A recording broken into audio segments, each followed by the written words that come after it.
ध्यायन्ति योगिनः कामिदं मोक्षिदं चैव ओंकाराय नमो नमः। सरस्वती नमस्तुभ्यं वरदे कामरूपिणी विद्यारम्भं करिष्यामि सिद्धिर्भवतु मे सदा। मंगलं भगवान् वीरो मंगलं गौतमो गणी मंगलं कुन्दकुन्दारो जैनधर्मोऽस्तु मंगलम्। सर्वमङ्गलमाङ्गल्यं सर्वकल्याणकारिकं प्रधानं सर्वधर्माणां जैनं जयतु शासनं जैनं जयतु शासनं। नमः श्रीवर्धमानाय निर्भूतकलिलात्मने सालोकानां त्रिलोकानां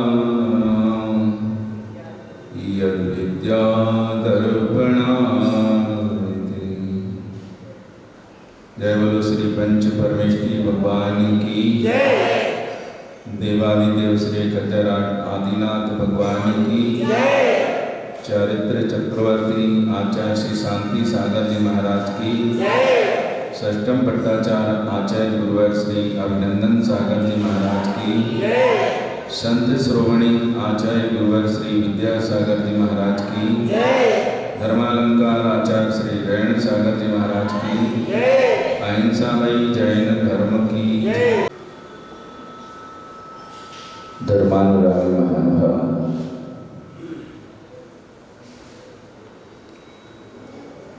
सहज सरल जीवन बनाने के लिए हमें सबसे पहले क्या करना चाहिए? यदि हम अपना जीवन सरल सहज बनाना चाहते हैं तो हमारे विचारों में और हमारे व्यवहार में अनुकूल परिवर्तन होना चाहिए। जब हमारे विचारों में प्रशस्त परिणाम हुआ करते हैं, जब हम साधर्मी जनों को देखते हैं तो हमारे मन में प्रसन्नता के परिणाम, हमारे मन में साधर्मी जनों के प्रति वात्सल्य के परिणाम यदि आते हैं तो हमारा जीवन अवश्य ही सरल बनता है, सहज बनता है। यदि धर्मात्मा पुरुषों को देख करके हमारा मन प्रसन्न होता है तो अवश्य मान के चलिए कि हमारी श्रद्धा सच्ची श्रद्धा है। हमारे लिए प्राप्त सम्यक दर्शन मोक्ष का कारण है। लेकिन हमारे विचार, हमारे भाव साधर्मी जनों को देखकर के कैसे होना चाहिए? मेरी भावना की एक पंक्ति इस प्रसंग पर बहुत ही उपयोगी है। उसमें लिखा है कि गुणी जनों को देख हृदय में मेरे प्रेम उमड़ आवे। गुणवान जो है, धर्मात्मा जन है, उनको देख करके हमारे हृदय में कैसे भाव होना चाहिए?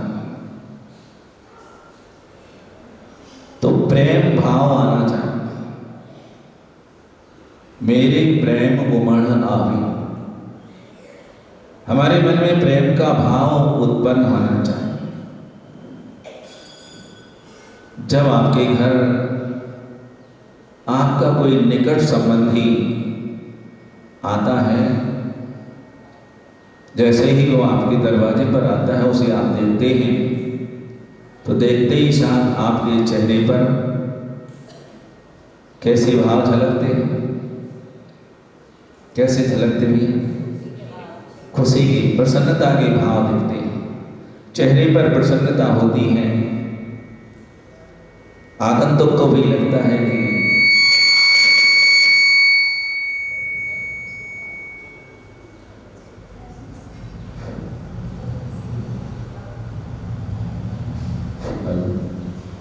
आगंतुक को भी लगता है कि हमारे आने पर इनके मन में खुशी है।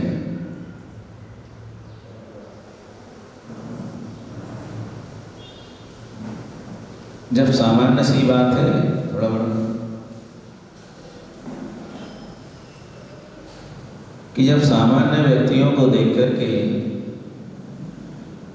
अपने घर आने पर उन्हें देखते ही अपने चेहरे पर प्रसन्नता आ जाती है, तो जो धर्म का पालन करने वाले हैं,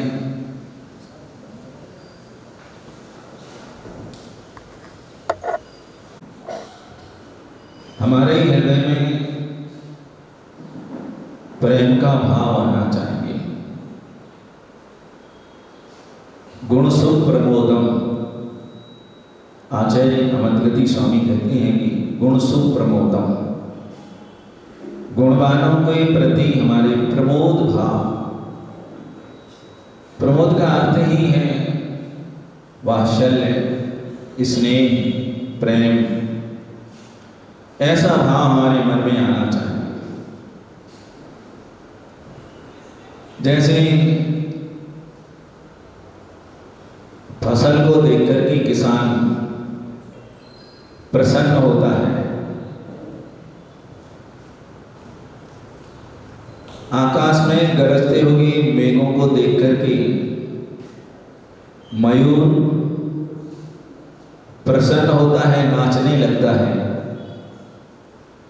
वैसे ही गुणी जनों को देख करके धर्मात्मा पुरुषों का मन प्रसन्नता से भर जाता है, वात्सल्य भाव उमड़ने लगता है। ऐसी प्रसन्नता हमारे मन में होनी चाहिए। यदि साधर्मी जनों के प्रति इस तरह की यदि प्रसन्नता होती है, तो अवश्य ही वह प्रसन्नता, वह वात्सल्य भाव हमारे सम्यक दर्शन को, हमारी सच्ची श्रद्धा को पवित्र करता है, निर्मल बनाता है, दृढ़ करता है। और ऐसे ही श्रद्धा हमारे मोक्ष मार्ग को प्रशस्त करती है। ऐसे वात्सल्य अंग के बारे में परम पूज्य समंतभद्र स्वामी ने बहुत अच्छी बात उन्होंने कही। चौध्यान प्रति सद्भाव सनाथा पेत कईकवा प्रतिपत्र यथायोग्यम वात्सल्यम अभिलप्यते। आचार्य भगवत कहते हैं कि स्योध्यान प्रति सद्भाव सनाथा, अपने यूथ के प्रति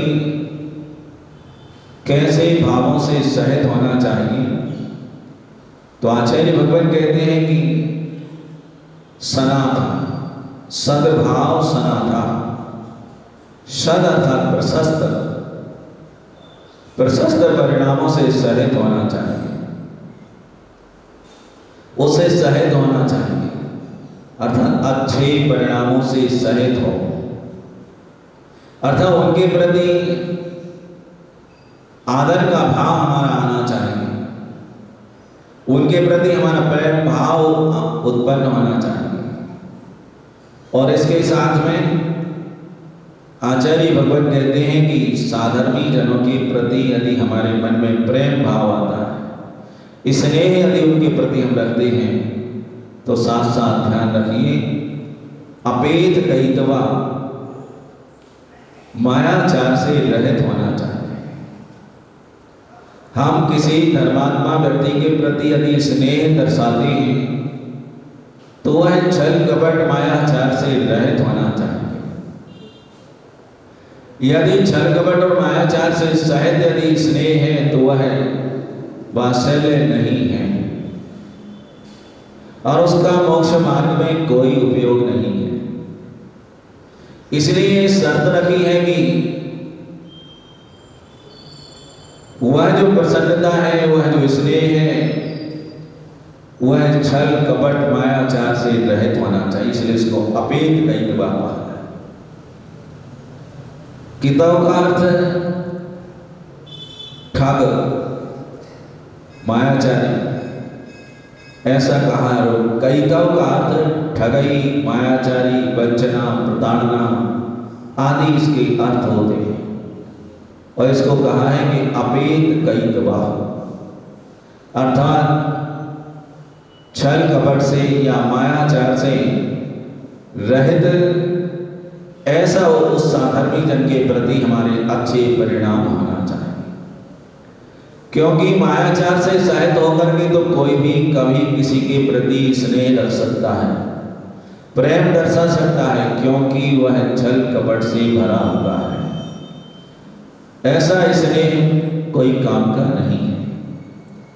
आपने कभी शरण्य चरित्र पढ़ा हो, यदि नहीं पढ़ा हो तो जरूर पढ़िए। शरण्य चरित्र में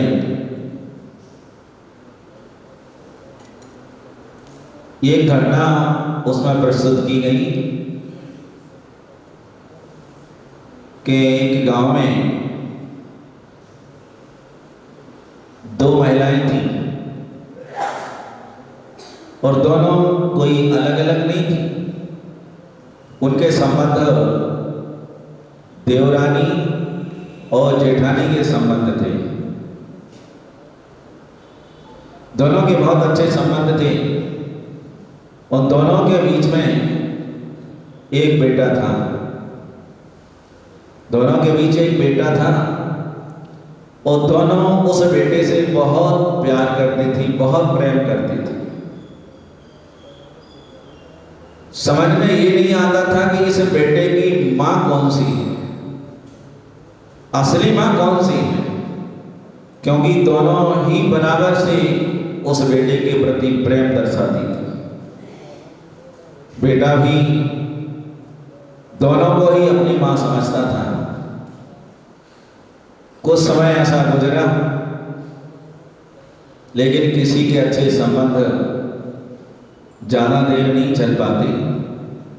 बुराइयों के संबंध तो वर्षों वर्षों गुजर जाएं, लेकिन अच्छाइयों के संबंध ज्यादा देर नहीं चलते। कहीं ना कहीं कोई कारण मिलता है तो अच्छे संबंध भी बुराइयों में परिवर्तित हो जाते हैं, कलुषताओं में परिवर्तित हो जाते हैं।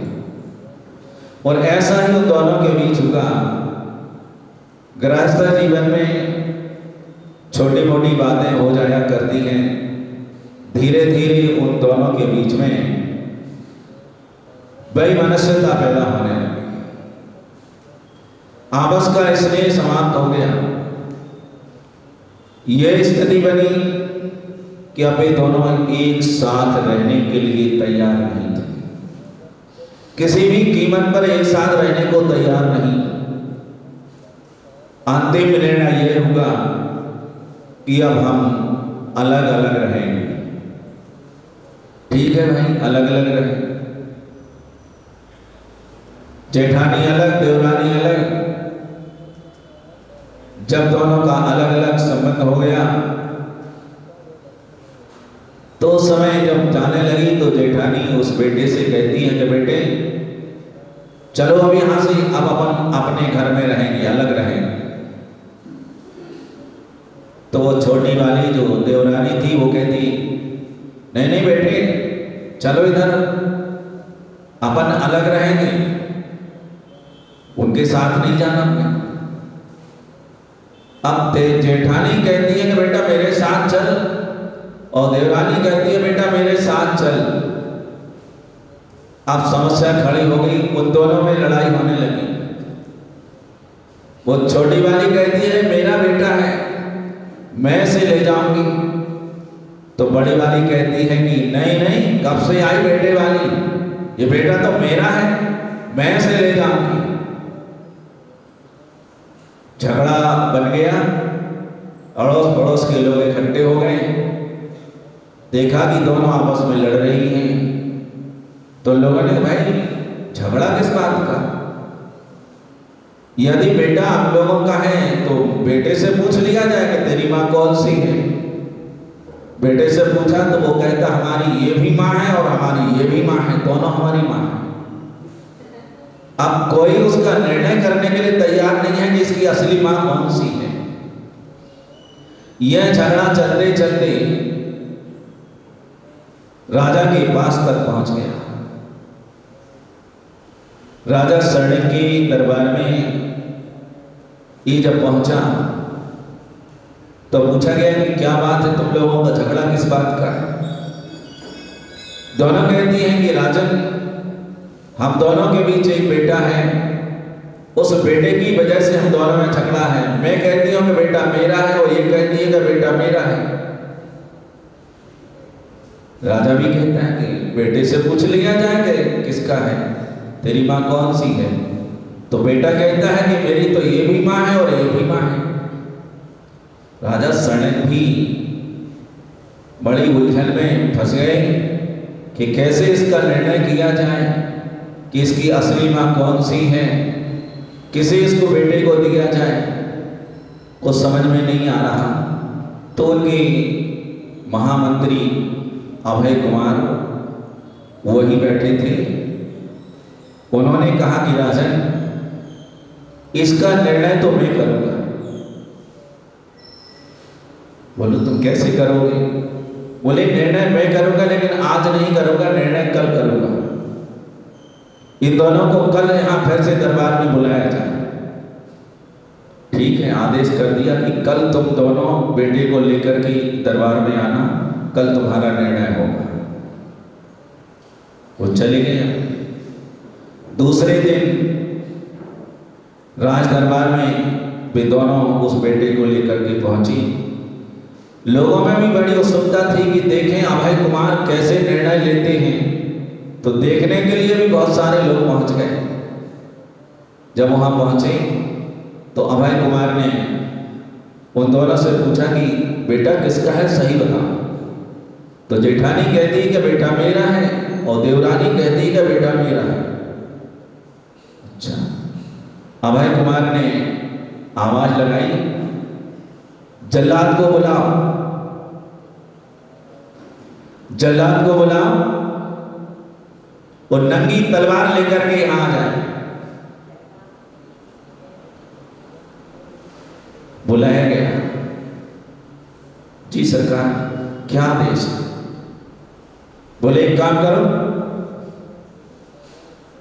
इसे बेटे के 2 टुकड़े कर दो, बीच से सिर से लेकर के नीचे तक इसके 2 हिस्से कर दो, और आधा इसको दे दो और आधा इसको दे दो। अभय कुमार का जब ये आदेश हुआ कि बेटे के 2 टुकड़े कर दो, आधा इसको दे दो और आधा इसको दे दो, तो उस जो देवरानी थी वह बोली, राजन ऐसा मत करो, ऐसा मत करिए, बेटे के 2 टुकड़े मत करिए। मुझे नहीं चाहिए बेटा, ये इसी को दे दो, इसी का बेटा है, लेकिन इसके 2 टुकड़े मत करो। इसके यहां रहेगा तो भी हम देख देख करके प्रसन्न होते रहेंगे, लेकिन इसके 2 टुकड़े कर दोगे तो हमारा बेटा चला जाएगा। अभय कुमार को पहचानते देर नहीं लगी, वो समझ गए कि इसकी असली मां कौन है। जो असली मां होगी वह कभी अपने बेटे को मरते हुए अपनी आंखों से देख नहीं सकती है। वह कभी नहीं चाहेगी कि मेरे बेटे के 2 टुकड़े हो जाएं। और जो असली नहीं है, जिसका स्नेह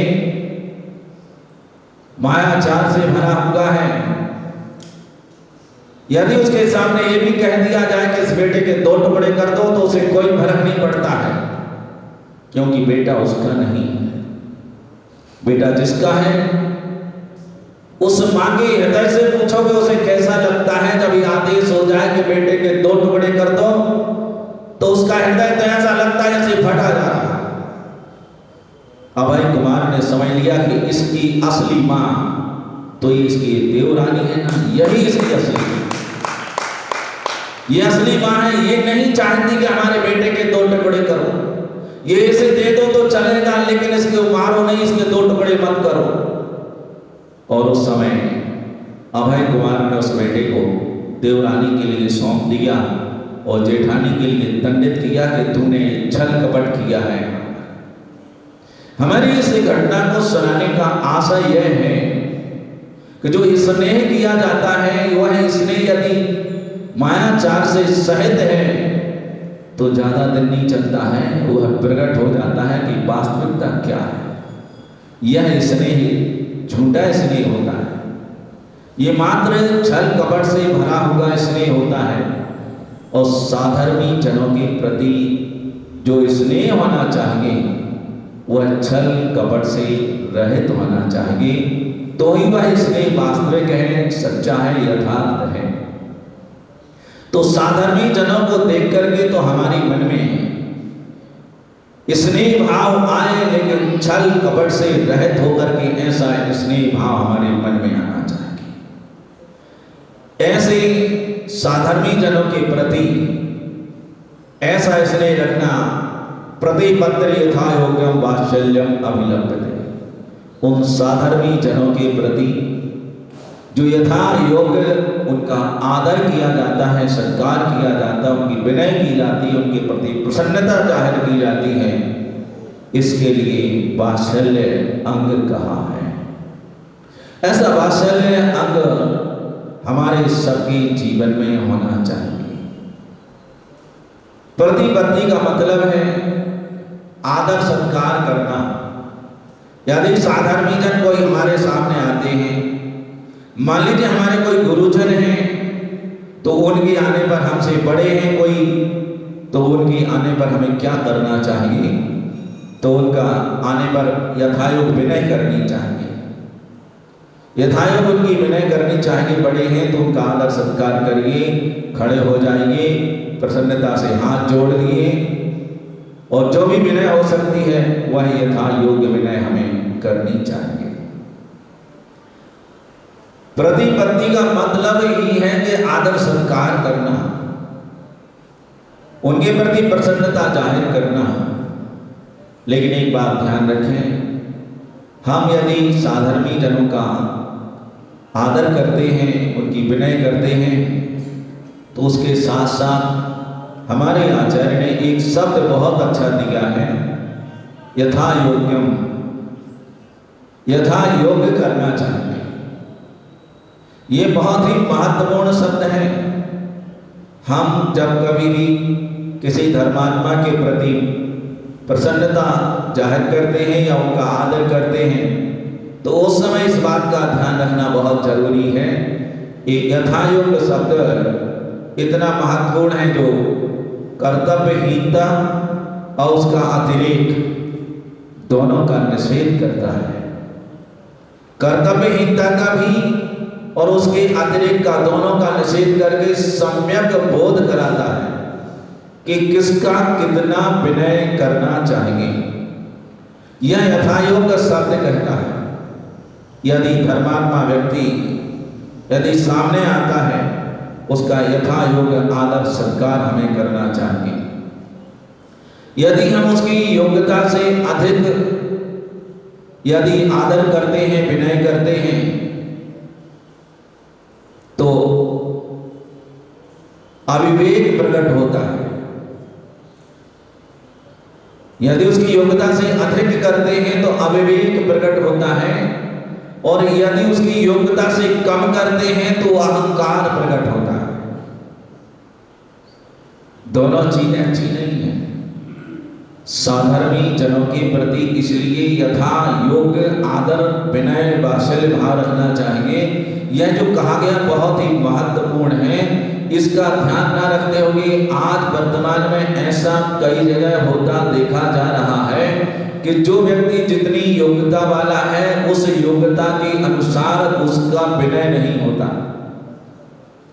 उसका इतना अधिक विनय करते हैं, कई बार उसकी योग्यता कम है और विनय बहुत ज्यादा होता है। ऐसा देखा जाता है कि एक ब्रह्मचारी जी और एक मुनि महाराज, ब्रह्मचारी जी के प्रति इतना विनय भक्ति भाव दिखाते हैं लोग, उनकी चरण वंदना करते हैं, भैया जी करते हैं, आगे पीछे होते उठे बैठने को आसन देंगे। लेकिन एक मुनि महाराज जब अपने सामने आते हैं तो उनके प्रति तो ऐसा करते हैं नमोस्तु, जैसे आपस में आप लोग जय जिनेन्द्र करते हैं, बस ऐसा ही विनय करते हैं नमोस्तु। इन दोनों चीजों में यही दोनों दोष दिखाई दे रहे हैं कि एक की योग्यता मात्र वो ब्रह्मचारी है, वस्त्रधारी है, उसकी योग्यता उतनी ही है कि उससे जय जिनेन्द्र करिए, वंदना करिए, इतनी ही योग्यता वाला है। लेकिन हमने उसको इतना ऊंचा उठाया, उनकी चरण वंदना करते हैं, भैया जी करते हैं, आगे पीछे दौड़ते हैं उनके। ये हमारा अविवेक है, विवेक रहित हमारी ये क्रिया है, इसको वात्सल्य में सम्मिलित नहीं किया गया। यह वास्तविक सगे नहीं है। और एक वो है कि एक मुनिराज को देख करके उनके प्रति जो हमारी भक्ति भाव होना चाहिए, आदर सत्कार होना चाहिए कि मुनिराज के आने पर हमें अपना आसन छोड़ करके खड़े हो जाना चाहिए। तो हम आसन भी नहीं छोड़ते, वहीं से बैठे बैठे ऐसा कर लेते हैं, बस नमस्ते। ये क्या है? ये अभिमान, ये अभिमान ही अहंकार है।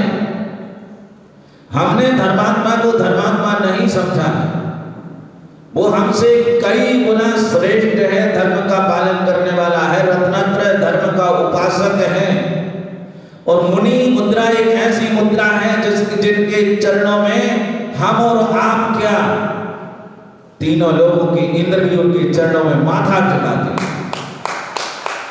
ये ऐसी मुद्रा है, ऐसी विनय करना योग्य, ऐसे साधर्मी हैं वो, ऐसे महान व्यक्तित्व के धारी उन मुनिजनों का विनय ऐसा करना चाहिए। लेकिन यदि हम नहीं करते हैं तो ये हमारा अहंकार है। आदमी अहंकार में आकर के कुछ भी कर रहा है। साधुओं को साधु नहीं समझा जाता, सामान्य व्यक्ति को अधिक सम्मान देकर के ऊंचा उठाया जाता, लेकिन साधु को साधु नहीं समझा जाता, उसको उचित बैठने की व्यवस्था भी नहीं दी जाएगी।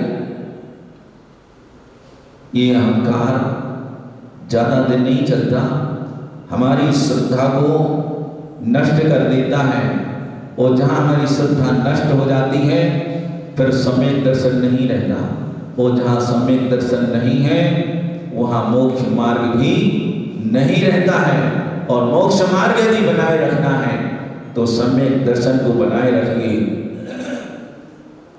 और सम्यक दर्शन को बनाए रखने के लिए श्रद्धा को दृढ़ रखिए, और श्रद्धा को दृढ़ रखने के लिए साधर्मी जनों के प्रति हमारा जो व्यवहार होना चाहिए वह समीचीन, प्रशस्त, अच्छे परिणामों से सहित हमारा व्यवहार होना चाहिए। यथा योग उनकी विनय होनी चाहिए, क्योंकि वे जगत पूज्य हैं। ऐसे मुनिजन, उनकी विनय भक्ति हमें बराबर करनी चाहिए, उसमें कम नहीं करना चाहिए।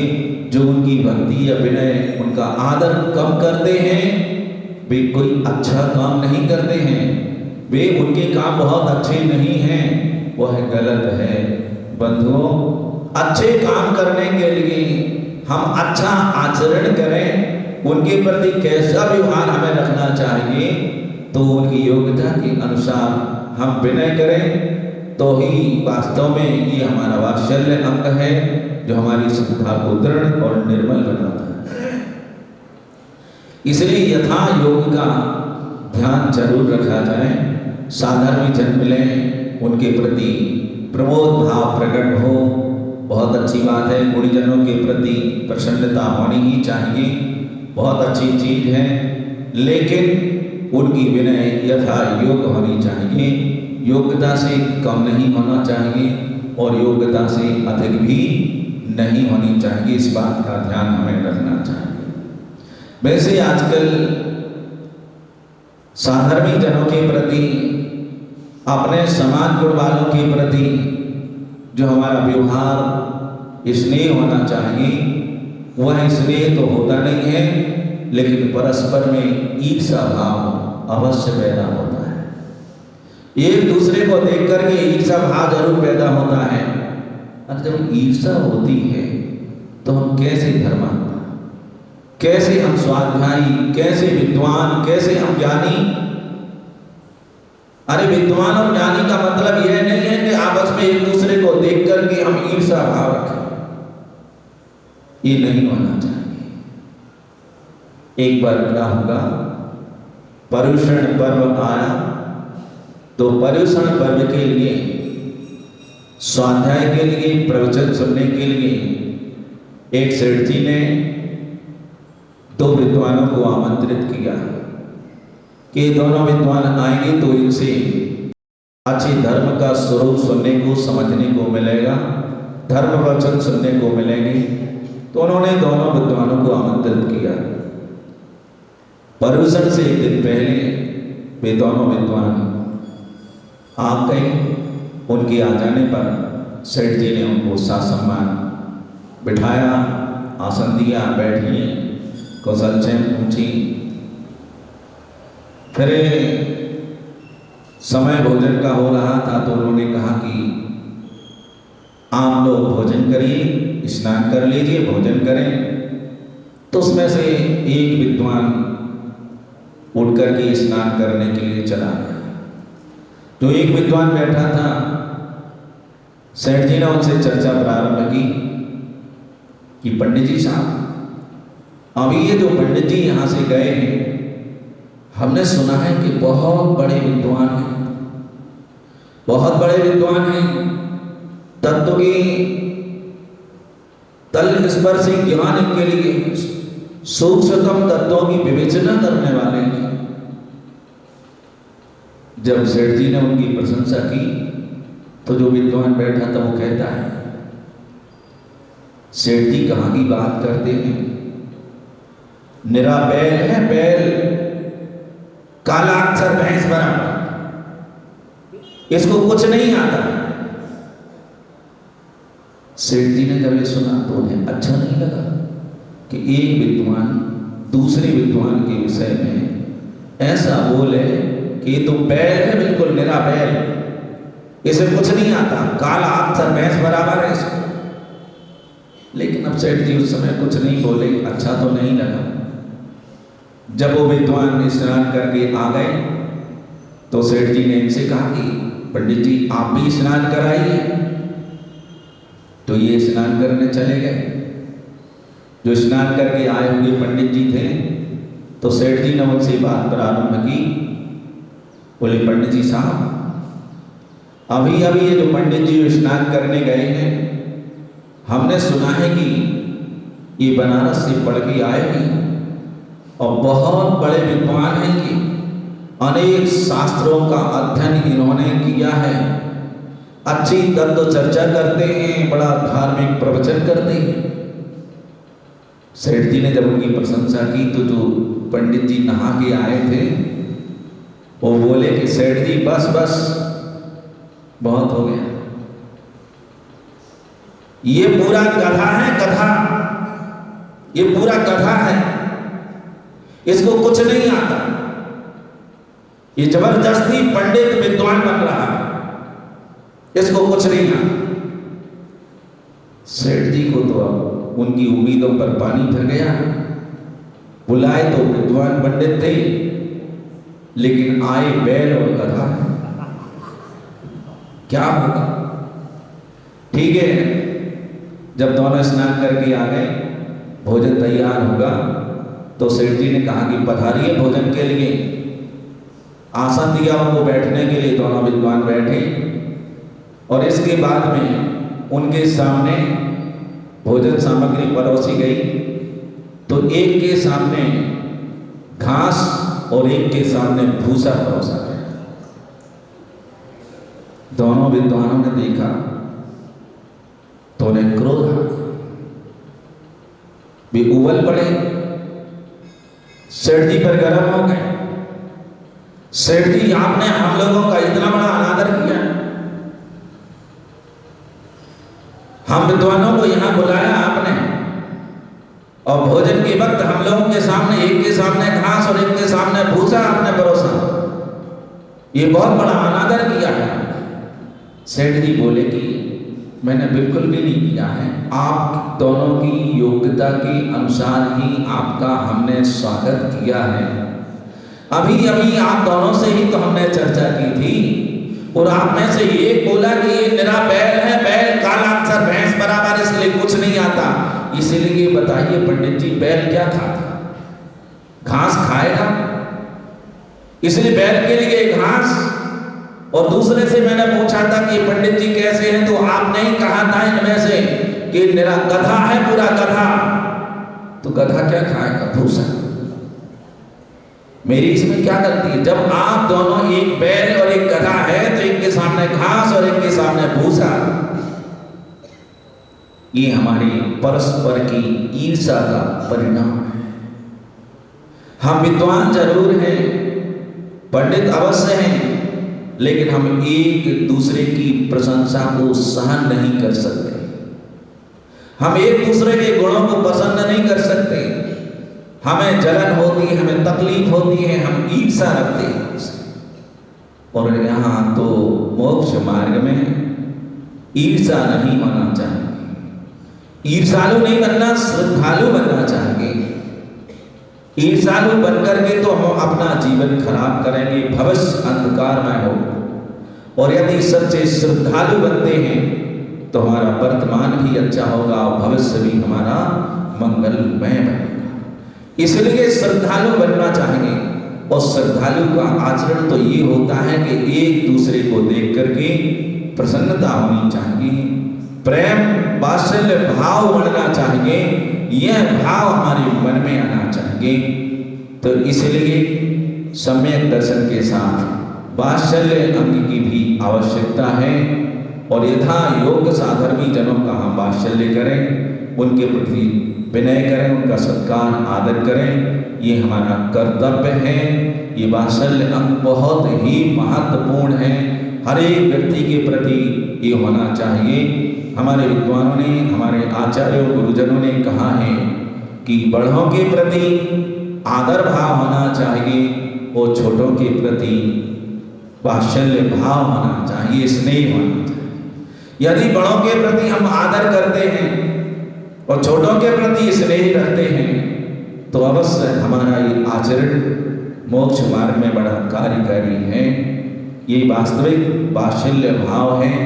ये वात्सल्य भाव हमारे आपके सबके जीवन में आना चाहिए। समय अपना हो गया है, यहीं अपन विराम लेते हैं इस मंगल भावना के साथ कि सबके जीवन में सम्यक दर्शन के साथ वात्सल्य भाव आए और सबका जीवन मंगलमय बने।